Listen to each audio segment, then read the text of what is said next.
Arif. I'm 18 years old. I'm a Makerspace intern here at Arus Academy, and I'm also a UNICEF Young Leaders Program fellow member. I'll be your MC here today, so feel free to sit back, relax, and enjoy the show that we have for you today. There are some refreshments outside, so please feel free to take it if you haven't. Before I begin, I would like to give our warm welcomes to our guest of honor, Professor Frederick Mar, Group Chairman of FWD Insurance, Tan Sri Wahid Omar, Chairman of Bursa Malaysia, Mr. Binayat Duta, Mr. Salim Majid, Mr. Wan Ahmad Najib, Program Founder of Fund for Life, representatives from FWD, youth, teachers, and students. Thank you for lending us your afternoons and for joining us here today at our humble office. We hope you enjoy your stay here, gift bags, and insights you may gain throughout the event. In case of a fire emergency, please calmly exit the entrance that you have just now, that you just entered, because the office only has one exit, so please do not panic. Just form a line and slowly exit here. There has not been any fire, so we can relax. For those looking for a restroom, there is one upstairs in the Hong Leong Bank. And for anyone planning to post on Instagram or any of your social media platforms, feel free to tag Arus Academy or Fun for Life. Okay, so that's enough of pleasantries and PSAs. I would like to invite the one and only Alina Amir, the co-founder of Arus Academy, to tell you more about what we do here at Arus Academy and why we are all here, why we are in this basement and not in a ballroom at St. Regis. Thank you. All right, thank you, Arif. Thank you so much for that. 5 years ago, Arif was one of our students, one of our students in one of our programs, and today he is an intern. He just completed his SPM, straight A student. His next challenge is to choose a scholarship, right? To say yes to at least one, right, Arif? Because I'm pretty sure he gets everyone. I just want to say thank you so much for being here this evening. Of all places, we are at Arus Academy, the basement in the middle of Shawkit. I've told these stories many times. A lot of people will come to our office and would turn back thinking it's a scam and not really an office. But we are here, and I am so happy that we are here talking about something that is very close to Arus Academy's heart: inclusion and access to education, whatever it is, financial literacy. I am so happy that we are talking about this topic today, because at Arus we have always believed that if we want to achieve inclusion, we must first serve the most marginalized community, and then we can achieve access for all. And we do a lot of Arus Academy with the help of FWD Takaful, and we are very, very grateful that we get this opportunity of this partnership that has allowed us to reach so many students across Malaysia, help us support so many educators, and work with so many communities all over Malaysia. So from the bottom of my heart, thank you so much for your undying support. Without further ado, I will pass this back to Arif, as Arif will then proceed with the event. Thank you. Thank you so much, Alina. I really do hope you have a clear picture of what we do here at Arus. But since today is about financial inclusion and financial education is at the core of that, I'd like to invite Mr. Najib, the founder of Fund for Life and FWD Takaful's Chief Distribution Officer, who will be telling more about Fund for Life, which is the reason why we are all here today. Okay, bismillahirrahmanirrahim. Alhamdulillah rabbil alamin wassalatu wassalamu ala asyrafil anbiya'i wal mursalin wa ala alihi washabihi ajmain. Professor Frederick Ma, FD Group Chairman, Tan Sri Abdul Wahid Omar, Bursa Chairman, Mr. Binayat Duta, Cik Salim Vish, Aman Chawla, and everybody in this room. Naila, thank you for accepting to be moderating to this session. Everyone in this room, Assalamualaikum warahmatullahi wabarakatuh. Very good day. Welcome to Arus Academy's humble home, and where our program Fund for Life is headquartered, right? And I'm here because Alina gave me the hard job of explaining what Fund for Life is. It all started many years ago, back in 2019, when a group of people, me, Alina, and another lady by the name of Intan, got together at a coffee shop in Menara Shell, talking about how do we change the way people feel about Takaful by educating and empowering people with financial literacy, knowledge and skills. Something that a lot of us overlook. And more importantly is how do we get this across to everyone, across any market segments, who you are, how you're born with, and where you come from. I'm I have a special son, autism, so that's also something that we want to look across. How do we include financial inclusion across anybody? Right? And that's where at Fund for Life, sorry, stop moving, Alina, help me. At Fund for Life, we have this vision of wanting to give every student an opportunity to learn about financial literacy. That's what we want to do and ensure, and we've been doing this since 2019, and we have this bold, not bold mission or mission, we have articulated this, sorry, I've been pressing the wrong button, now I understand why it goes back, of getting each student by the age of 17 to have a financial plan and a protection plan. Because one of the most important things as we go down to the streets and engage with people is looking at how people take for granted the importance of building a financial safety net. And it's only real if we could empower this youth and across all ages and where they come from with something tangible that they can take and bring forward. If not, it will be just a matter of knowledge and skill, not practice. So we've been trying to do that since 2019. And it all started in a school up north in Perlis, Kuala Kebangsaan Putra. Our first camp where we did a 3-day camp with 12-year-old students talking about financial literacy and trying to do this where we had, at that point of time, there was the Carnival Kewangan by Bank Negara Malaysia, so we did it in conjunction with that. And so we brought various financial instrument knowledge. I was joking with Alina when we first came to the school, we had our teachers trying to teach stock markets to 12-year-old. I told Alina, are you real? Can we really do this? After the 3 days in Perlis, I was sold. The program, at the end of that program, a 12-year-old kid could have explained the importance of Takaful much better than my colleagues in the office. That's when I knew that this Fund for Life program is here to stay, and what we want is how we scale out from where we are. And since then, we were planning to go out and do a lot more of this 3 days camp. COVID hit. We couldn't. And we were actually hitting a wall.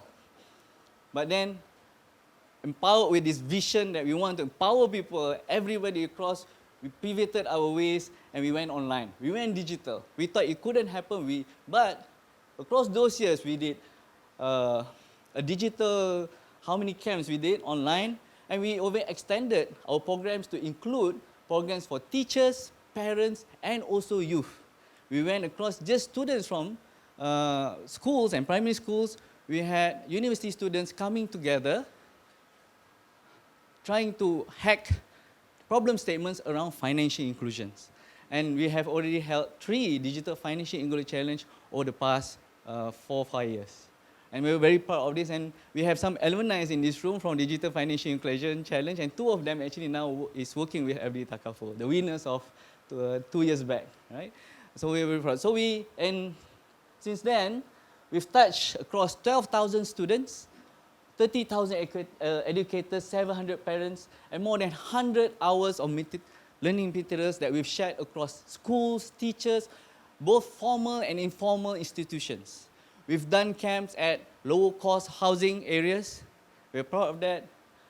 We started off from a 3-day program. Last year, we had our first National Financial Literacy Summit, Fund for Life Summit, where we gathered 87 students from 16. There's 14 states and 3 federal territories, Labuan included, to come together in Putrajaya.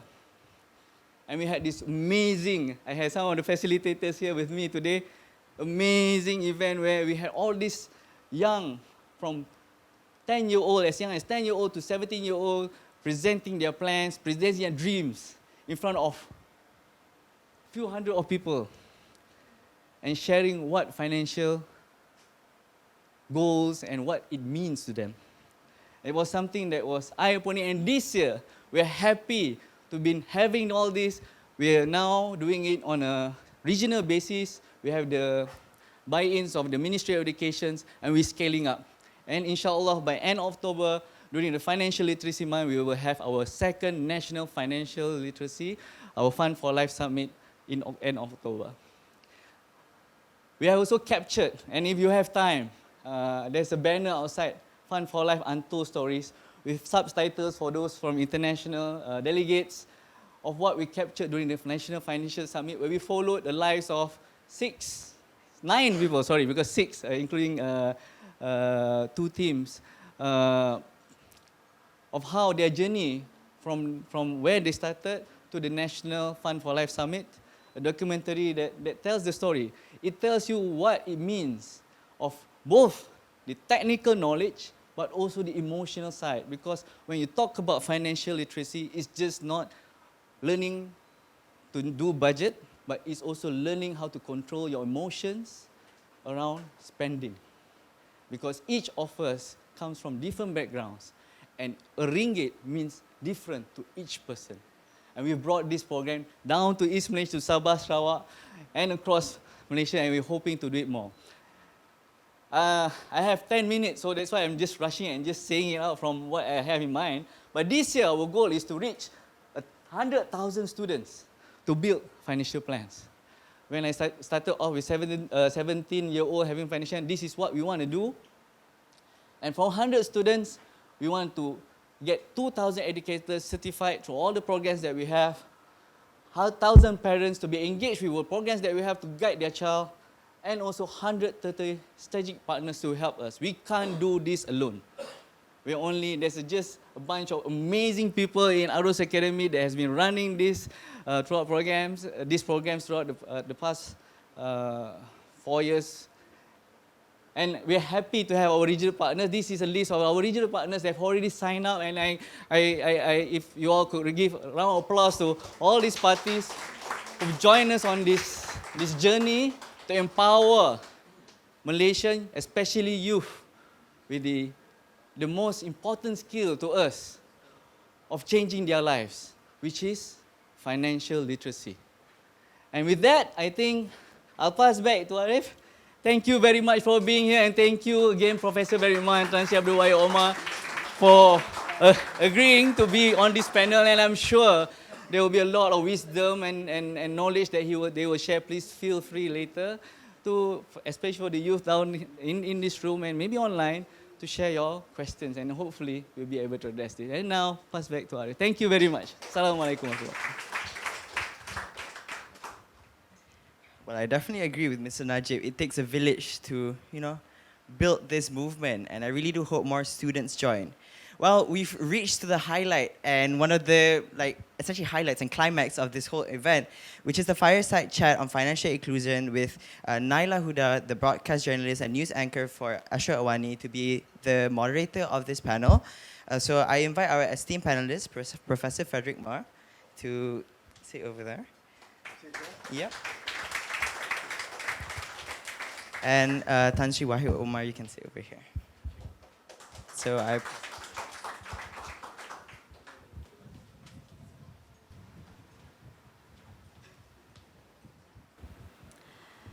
All right.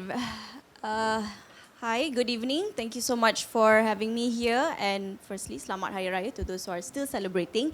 Thank you to Arus Academy, to FWD Takaful for having me, for having us. If I may just introduce myself briefly, I'm Naila Huda. I'm a journalist and a news presenter at Astro Awani. I'm very honored to be here with such esteemed panelists to be speaking about a very, very important subject. But before we get to this important subject, I'd like to just briefly share that actually on my way here in the car, on a Grab ride, the radio was turned on, and funnily enough, the song that the radio was playing was this song, Young, Dumb and Broke by Khalid. Yeah, I'm getting a few nods, like, yes, I know that song, it was popular at one point, and I'm getting some confused faces here. I'm like, I don't remember that song. But, it kind of made me think about how when I was younger, not so long ago, being broke among, my circle of friends was at times something that was glamorous. It was something that was normalized, and it became a running joke. But, how you grow up from adolescence to young adulthood, gaining that little bit of control over your finances made you just have this kind of tendency to behave a little recklessly and spend. Basically, according to your impulses, right? But coming out of the pandemic, of course, seeing how the state of the global economy today, young people just can no longer to afford to behave so recklessly and just spend at their will. And so I'm very happy to be here to be talking about something that I relate to so personally as well on an individual level. And if I may just share some statistics to share to our international delegates, just the state of financial literacy among youth in Malaysia today. As of the end of last year, over 20% of the 47,000 people declared bankrupt between 2018 and September 2022 were under the age of 34, with over 10,000 were aged between 25 and 34, while those under 25 years old make up 240 bankruptcy cases. And this is just between that time period. And in another separate study by the Consumer Research and Resource Center on Financial Behavior of Youths, it was found that 47% of young workers were excessively in debt. These are some damning statements, but that just goes to show the reality of young people and the financial pressures and struggles that they face today. And so this is why in this hour we want to hear from our panelists about why and how young people should manage their finances better, and how financial literacy starting at a young age, in the way that Arus Academy and FWD Takaful are trying to do, how this can really go a long way in trying to prevent this issue from becoming even worse. And so without further ado, I'd like to introduce our panelists today. Of course, they've been introduced, Professor Frederick Ma and Tan Sri Abdul Wahid Omar. Thank you for joining us today. If I may, I'd like to start with you, Professor Frederick, because I think it's important for a lot of the Malaysian students here listening in to understand perhaps some similarities and some differences that we can look at between Malaysia and Hong Kong on this issue, where in Hong Kong, clearly the cost of living is much higher, it being a global financial hub. I mean, how do the young people of Hong Kong cope with financial struggles and pressures? Very good question. First of all, I have to echo what you said about the bankruptcy numbers, because many, many years ago in Hong Kong, it was reviewed that some of the banks' credit card losses, which Tan Sri very familiar with, being a former chairman of a major bank here, has skyrocketed. Why? Because the bank issued too many credit cards to university students who have no concept about financial responsibility and just spend, and then causing the bank to, have a record losses in credit card. So that just highlight a couple of things. To me, financial literacy for young people means two things. Number one is responsibility. One has to be responsible in life. So if you are not responsible in life, you're not going to be successful, right?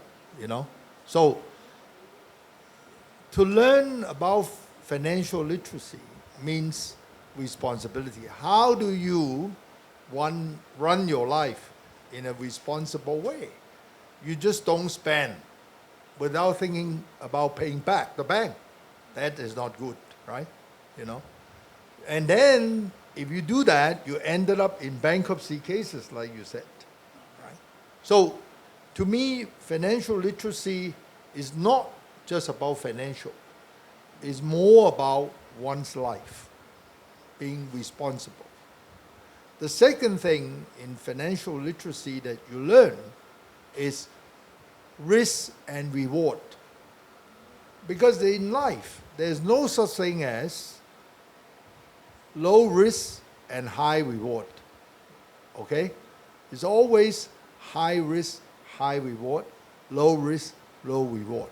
You put money in the bank, you get very, small return. But if you bank with the right bank, like the bank he used to work for, you'll be fine. Okay? You get back your money, right? So that's low risk, low return. Alternatively, you invest in stock market, that's higher risk, of course you should expect higher return. Okay? But like recent years, we talk about cryptocurrency. It is something I don't know as a 71-year-old man. How would I know all this, funny stuff called crypto? But, some of my friends do play that and they get high return. But one day they got the news, FTX is gone, they lost their shirt. So that's a very high return, but also very high risk. So to me, for young people like all of you, if you learned financial literacy, it's not just about financial. It's about risk reward. And risk reward is something that you have to face in your life. All right? You go to work for an investment bank, you're very successful. To be honest, that's high risk job. You see in the newspaper, all these big US Wall Street firm fire managing directors, Low risk job, relatively low risk job, insurance like FWD. That's a relatively low risk job, okay, compared to investment bank. So in life, you have to really balance. And so I think financial literacy is very important. Now coming back to your question, Malaysia and Hong Kong. I mean, both are community which we want to see young people moving up. Okay? No difference in the objective. In Hong Kong, yes, the upward mobility is tougher than when I first came to work. I first worked in 1973, well before all of you, or definitely well before all the ladies here are born. But, in 1973, we don't worry so much about upward mobility. Today, we worry about upward mobility because the whole economy has become more mature in Hong Kong. So as a result, our young people, yes, you're right, face a lot of pressure, deal with a lot more issues than my time. But there are, I believe, a lot of opportunities as long as you stay positive. Young people are our future leaders. If you are not positive, how can we be successful? All right? As a community, as a city, as a country? No way. So one has to be positive. One has to view our future with optimism and not pessimism. Okay? Life is not easy. No one tells you that life is easy. All right? When I grew up, I didn't have the conclusion that my life will be easy. All right? But I survived. Like all of you, life is not easy. The world has changed. The world is getting tougher than before. But I can assure you there are still lots of opportunity, lots of ways to make yourself a successful person. As long as you do a couple of things. You have to be a hard worker, all right? You expect yourself to be a convenience store, 7-Eleven. Get up at 7 and, work till 11. That's very important, 7-Eleven. Number 2, you have to be creative. Think. Don't be a copycat. Always be creative. Third, be a very, very, what I call people's person. In this world, you have to communicate with people. Don't just focus on your iPhone, Talk to people. I cannot stand some people having dinner together, say 4 of you, young men, each of you take out a phone and don't talk to each other. You talk to the phone. Even before you eat the food, the camera eat the food first. 4 of you doing the same thing. So that is bad. You must have communication. And finally, I think it's important to have a global view of this world. You live in Malaysia, I live in Hong Kong. But I come to Malaysia very often to see you. You come to Hong Kong to visit me. Okay? So you will know more about the world. We are all global citizens now. We no longer belong to one country. We belong to the world. So those are the four things I think, should apply. Either you are in Hong Kong, you are in Malaysia, or for that matter, you're in Singapore, Jakarta, same thing, So anyway, I stop here. Sorry. That's right.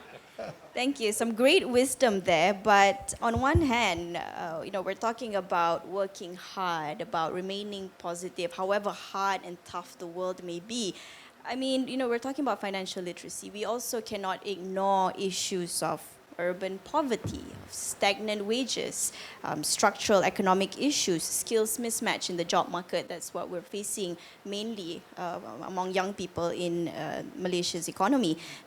Tan Sri, to what extent do you think young people are facing the issue of financial literacy? On an individual level, a young person doesn't know how to manage their finances. But, we're talking about poverty, when we're talking about stagnant, low wages, to what extent then do you think this is also perhaps a problem of the economy, of stagnant issues, of structural economic issues?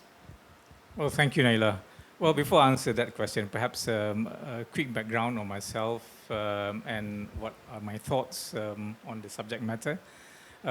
When Professor Ma started working in 1973, I was still in primary school. And when I was in primary school, I wanted to join the Boy Scouts movement. So I went home and asked my mother for 5 ringgit to buy the Boy Scouts uniform. And my mother told me that, sorry, we don't have the money. And we were poor, right? Now, as someone who came from a poor family, I then wanted, I had that resolve, I wanted to take the family out of poverty. And I think we were fortunate because we have a government, a country that believe in giving people good education to take the family out of poverty. So, alhamdulillah, I was given good education.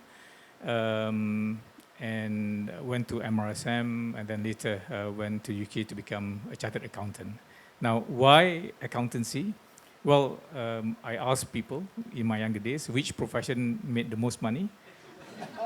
And I was told that accountants make a lot of money. So that's actually the choice profession. And of course, later I found out that actuaries make a lot more money than accountants. But that's for another story.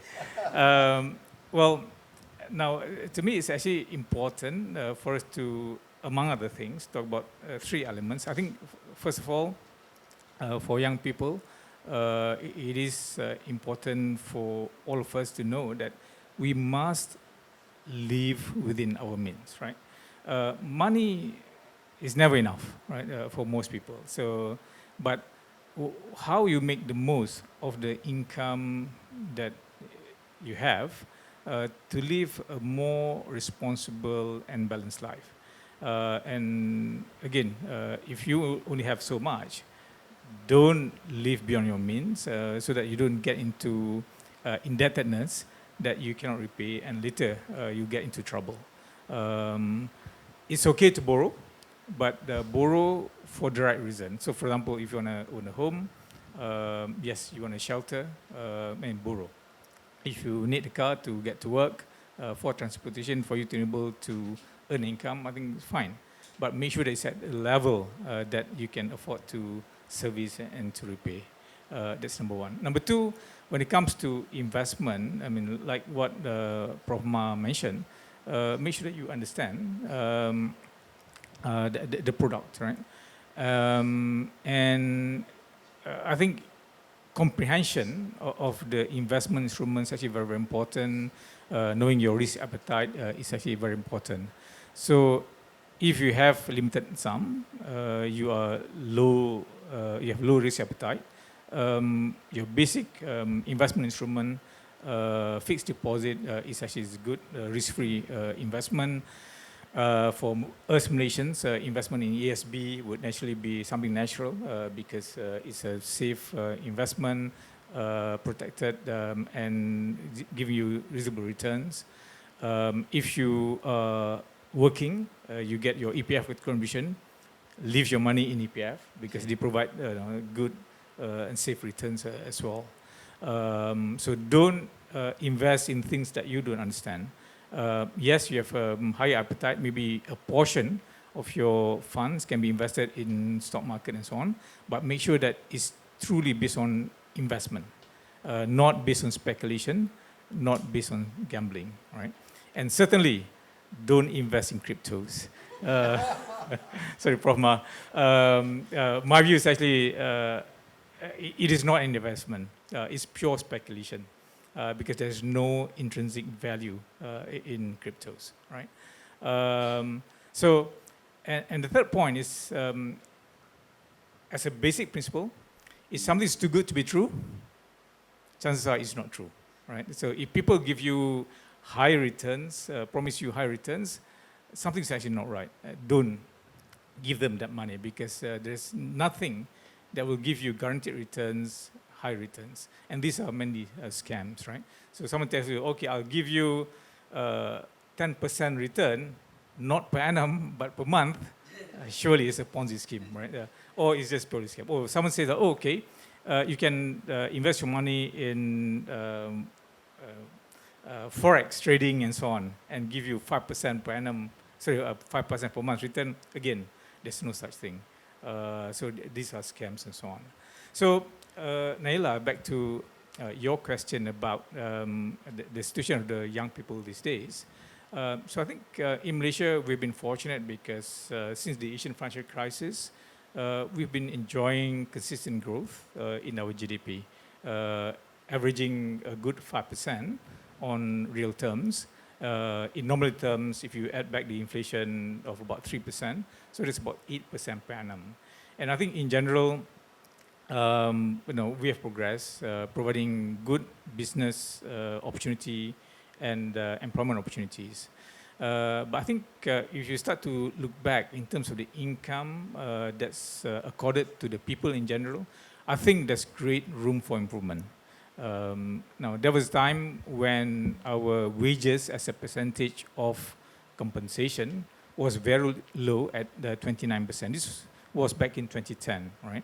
And over the years, as part of our new economic model and inclusive growth policy, the government has targeted to increase that proportion of wages to GDP higher. So from 29%, we went up to 32, 33, and the highest point for us was 37% in 2017. But unfortunately, since then, it's come down to about 35% level. I don't have the latest figures that's not been announced by the Department of Statistics as yet. But it is actually, it's come down, and I think we need to revisit that. For more advanced economies like Singapore, US, and Hong Kong, the percentage is much higher. So I think for many of these countries, Singapore, for example, is actually well above 40%. And in US, UK, and so on, it's more like 50%. Now, we don't want to get to that 50% level because that means that we will lose competitiveness. But at the 40% level, it is actually reachable. So I think it is important for us to pursue that at the macroeconomic level. And at the company level, we must make sure that employers pay their people reasonably well. And I think, unfortunately, when I look at the statistics, there's one released by EPF a month ago, Prof, where out of the 8.45 million active EPF contributors, 80% of them were earning below 5,000 ringgit, and half of them were earning below 3,000 ringgit per month in terms of salary. That's actually very, very low in today's age and situation. Because you talk about the living wage, we're talking about 2,700 ringgit per month, just for you to have a decent living wage. And of course, if you're a couple, you need at least 5,000 ringgit and so on. So I think there's a lot more that can be done to actually improve the income level. I think we in Malaysia, we have been very successful to contain the costs. We remain on top when it comes to the Big Mac index. you can have a decent meal in Malaysian restaurants and so on at a fraction of the cost that you have to pay in Hong Kong or in Singapore. But I think what we can do is actually to do more when it comes to increasing the wage level. And I think once you have reasonable level of wage, then you can actually get people to manage their finances better. To me, that's actually a very important point to Pak Kiwami. Thank you.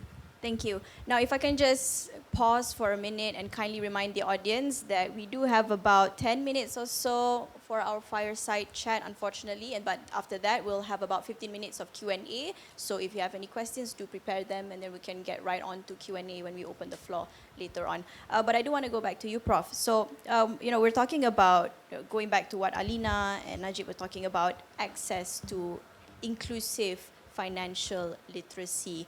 Just, to put simply, really access on how young people know how to manage their finances better. You were saying how you grew up in the 70s, and now comparing to today, we have so many tools at our expense.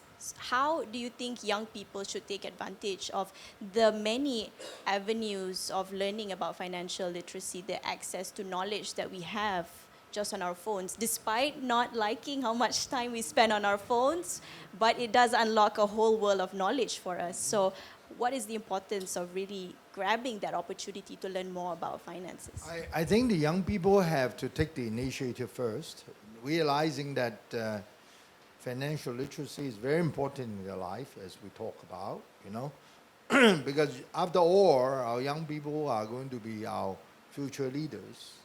How can our future leaders don't know about how to manage finance, right? So you have to recognize the importance of financial literacy first. Then there are many tools. That is why FWD sponsored this, very worthwhile project to educate the young people here, about financial literacy. And on top of it, I don't know about Malaysia, Tan Sri would know better, but like in Hong Kong, we have a government-funded organization to educate young people. They do all sorts of studies, and they organize seminars, and they would go to school and teach the young people from very young, from their Chinese New Year pocket money, Lai Si, okay? Because, the young kids get Lai Si from the seniors, and then Hong Bao, yeah? And then they would teach them, what you should do with those red packet, and starting very young, and then all the way up to university students, because as I mentioned before, banks give out credit cards to university students, and if they are not careful, they could overspend and not, as Tan Sri said, spending within their means. And some students actually borrow money for investment. Unfortunately, they are in wrong investment and they get burned. So there are many, many ways to learn about it today, But if you remember certain principle, that would help a lot. For example, like Tan Sri said, live within your means, all right? Remember the risk-reward ratio. Don't think that, you can make high return with low risk. There's no such thing in life. No risk, high return, no such thing. So as long as you follow those principles, I think, you already go a long way, You really don't have to attend any sophisticated courses per se, all right? That's my view. And to echo what Tan Sri was saying, I was very poor. When you are poor, actually, it's good. You know why? It teaches you how to manage your money, because money doesn't come easy. And when you are poor, like I live in a 100 square feet unit with 5 members of my family. Every cent counts. So actually I learned how to manage money because I was poor. I cannot imagine a rich boy, how spent his money. Like my daughter, by the way, managed a character education school in Hong Kong. And one of the first things she teach the students is the value of money. Because some of her students are from quite well-to-do family. And they don't have concept. They would say, oh, this is cheap. But it's not cheap. But they have no concept. So being poor is actually good training from a financial literacy point of view. So I learned a lot when I was running my household finance as the eldest son of the family. So I know every penny counts. And I would not spend money like water, because I don't have much water to spend to begin with. But even if I have to be very careful. So many of the young people say, oh, I feel terrible. I'm poor compared to the boy next door. Don't feel that. You're actually very fortunate to be poor, because that teaches you a lot, including your drive. Both Tan Shui and I, as you heard, come from poor family. How do we get out of poverty? Education. Get a good education. I was very lucky to be able to go to Hong Kong University and get a degree, and that in the 70s was my passport to work. And I worked my way up, and luckily I don't have to worry about 3 meals a day for me and my family. Now, education is very important for all of us. And for you, if you are poor, consider it a blessing. You are poor, that give you the drive for you to become successful. I hope I'm looking at some of the most successful people, in Malaysia one day. So, in 20, 30 years' time, you'll become a tycoon here, a banker like Tan Shui, or even Prime Minister, who knows? Nela, if I may, Yes, if you may. speaking of financial literacy, I think it's important to understand that it is a living skill. And my view is that it is a responsibility of the government to make sure that every single Malaysian is given financial literacy skills. And alhamdulillah, we have that in school now. So you have financial literacy being embedded in one of the subjects in schools. So I think that's important. But having said that, it is important for those subjects the syllabus to be modified and updated to be in line with the times. Now, notwithstanding that is already embedded in the school system, there will always be cracks. So, and I think this is where we have other programs to help supplement the national efforts in school. So we have the financial services industry between the central bank and the Securities Commission, and supported by all the financial institutions. We have numerous financial literacy programs being done. And of course, what you're doing at FWD, this Fund for Life program, is actually one of those that will help some marginalized communities to make sure that they have access to financial literacy too. And they come at various levels. So for example, when it comes to say Bursa Malaysia, our program is much aligned towards giving people access to investment education. So we have, for example, Bursa Beginnings program, where we work with primary schools. We have the Bursa Sensibility programs. We also work with universities and so on, with the idea of making sure people understand with the amount of money that they have. So once you've addressed your basic needs for investments, the type of investments that you should be looking at, again, based on your risk appetite and so on. So again, the point I wanted to make here is actually there's a basic financial literacy that's part of mainstream, embedded from young at school level, but as we progress, is supported by various other programs. And I think we all have to do our part, basically. Yeah. Thank you for sharing. And unfortunately, we are coming towards the end of our fireside chat. So unfortunately, I don't have the time to ask you how many credit cards did you actually pump out to students, as Professor highlighted and stressed on several times. But we do want to give the chance to other university students, high school students who are joining us today. We have received some questions upon your registration. You did leave some questions, so I do have that.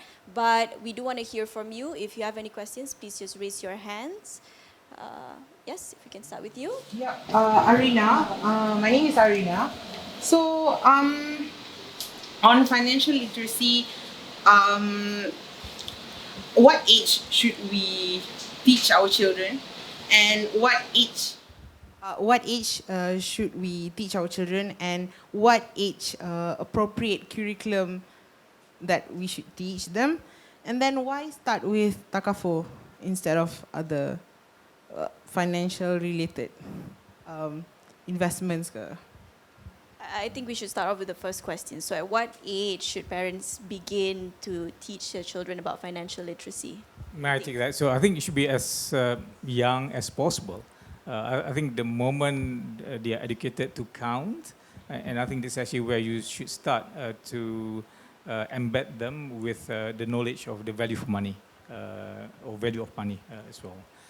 So I think, of course, in the formal education side, at the kindergarten level, and then getting into primary school. And it's not that difficult because everyone is taught mathematics, for example. You just have to actually broaden it a bit to talk about the value for money or value of money. So maybe just quick digression. When my daughters were young, she was introduced to cookie making. And then she started to sell what we call cornflakes cookies, yeah, during festival, during fasting month. So she would sell 10 pieces for 2 ringgit.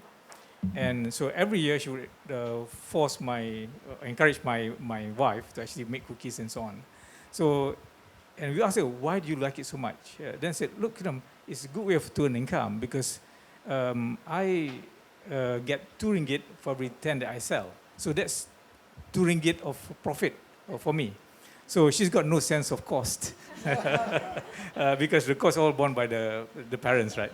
But anyway, so I think we can start with basic first, financial literacy, and then from there you educate them about business later.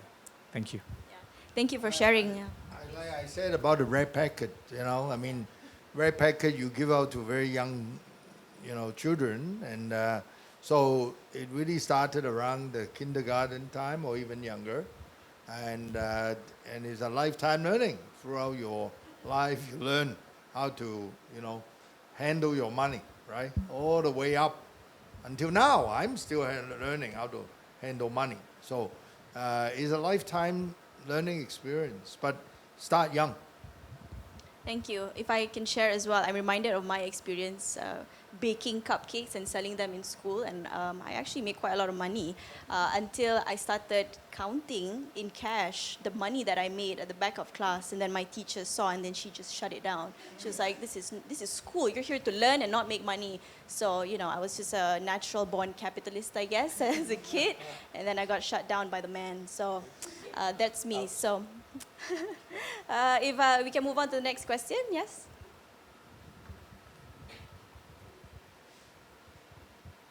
Okay, hello. My name is Roberto, and I'm an economics student. So, when we talk about financial literacy, I truly believe that one can be financial literate when they establish what is money, and how they see money. So, for me, money means time. So, what is the best way to change the mindset of especially youngsters on how they see money, so that they can understand the true value of money?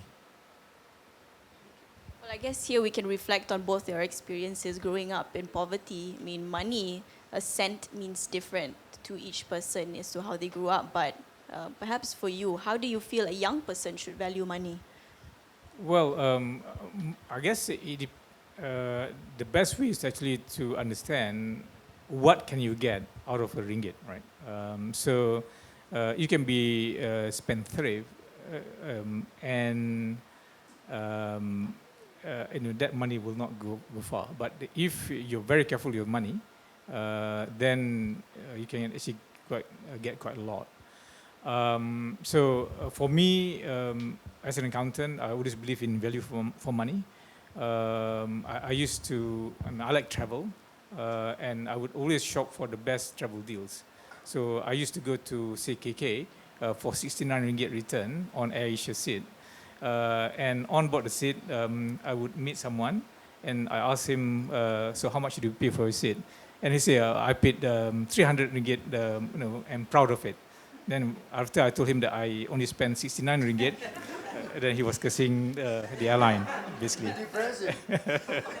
Yeah, but I think the point here is actually stretching your ringgit is actually important, and getting the most of your ringgit is very important. So not just how much money can you get, that yes, you strive, get the best return for your time, but once you've gotten the money, make sure that you stretch your ringgit, so to speak, to get the best, the most value out of it. Yeah.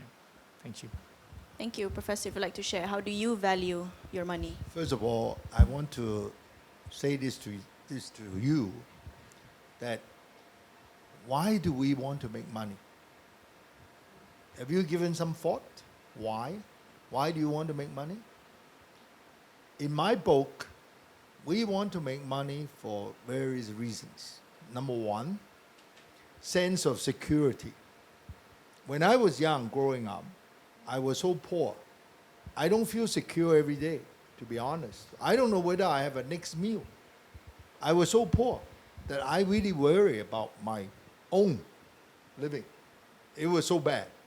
I can tell you, for a week, all I eat is rice with some fat from the pork that mixed with soy sauce.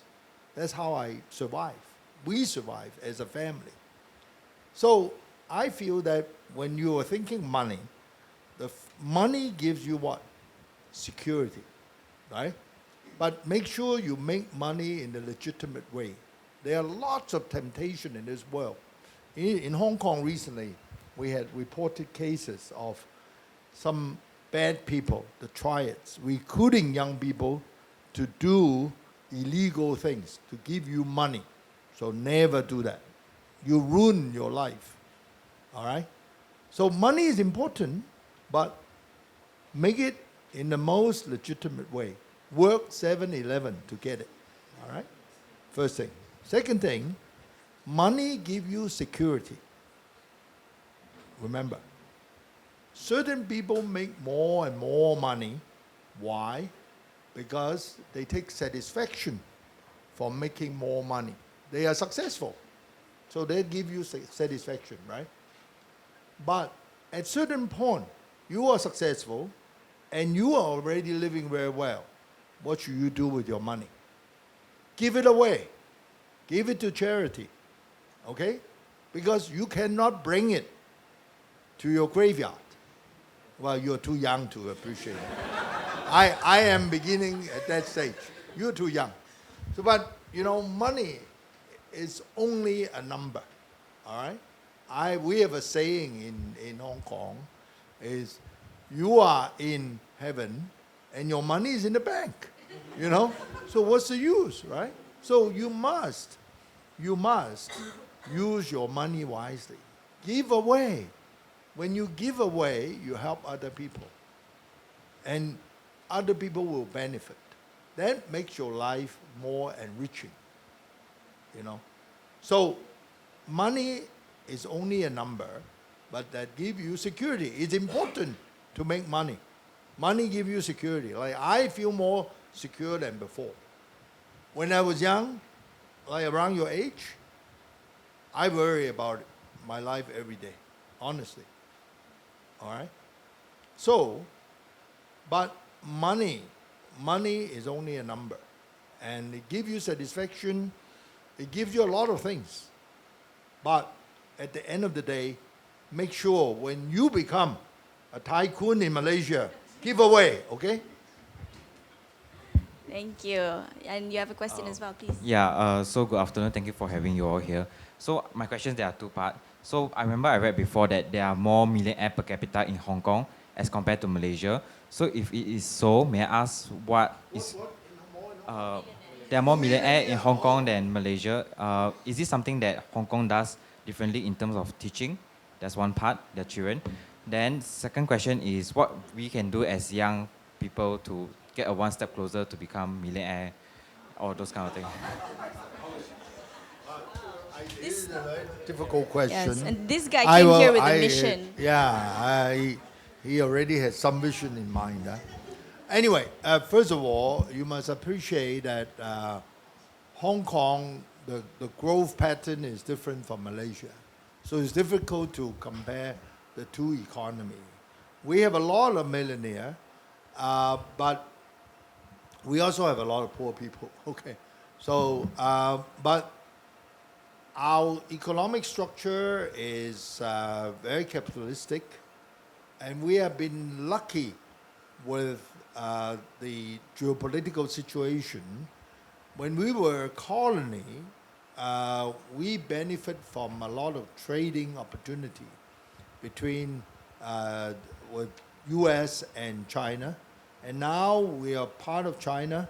We benefit from China's uprising since 40 odd years ago as a kind of social capitalistic economy.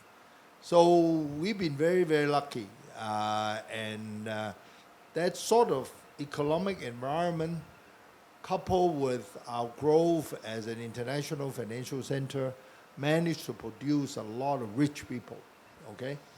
The richest guy in Hong Kong are the property tycoons, because the property market has done very well. Hong Kong has very limited supply of land, so relatively speaking, you know, the land prices are very high, the property prices very high. So if you happen to be in property business 40 years ago or 50 years ago, you make a lot of money, okay? And of course, we also have imported millionaires. People who made a lot of money from the mainland, from all over the world, would come to Hong Kong to live. So we have a high number of millionaires. It is indeed a very well-managed community, and a lot of opportunities for young people. So difficult to compare the two places. I see a lot of opportunity in Malaysia as well. You know, if I grew up here, I'm sure I would also do quite well, you know, as long as you follow my rules of 7-Eleven, okay? I really think that opportunity exists everywhere. It's not just Hong Kong or Malaysia.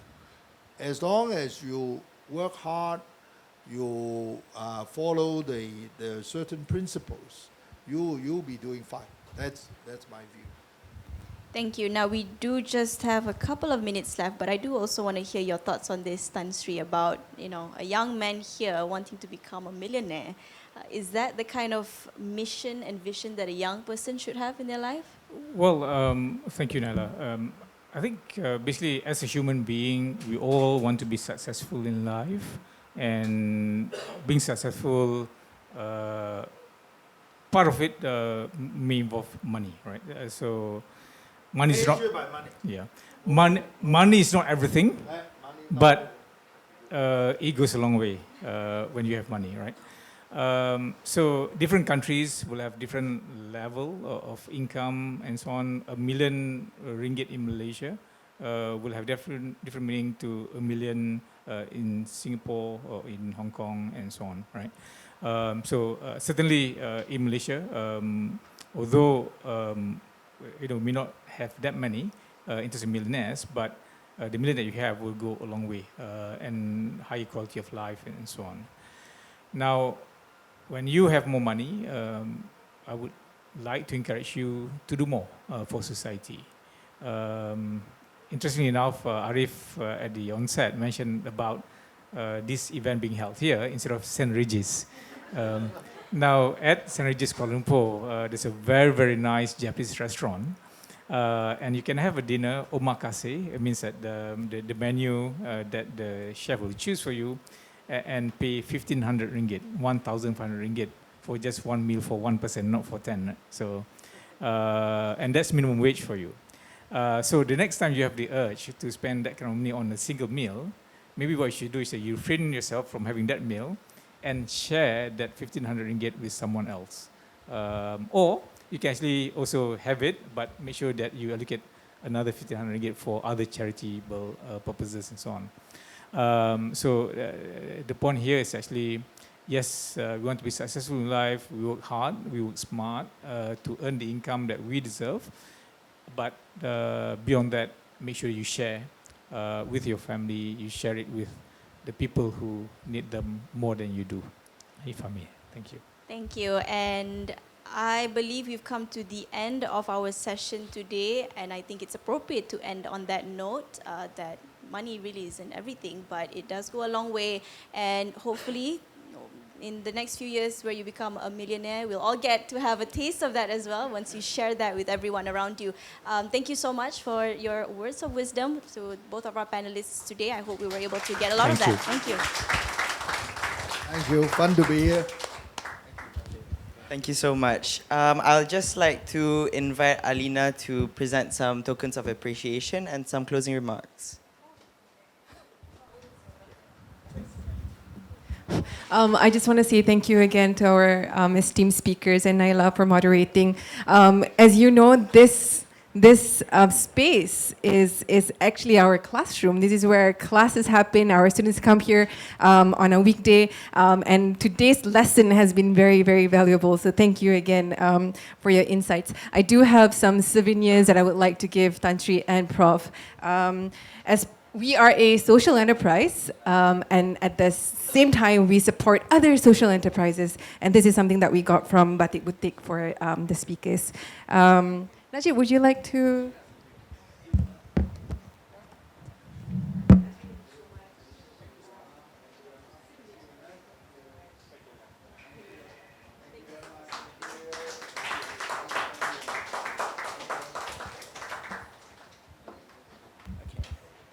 So I guess we've come to the end of the ceremony, but don't go anywhere yet. I'll pass it to the photographers to coordinate the group photo.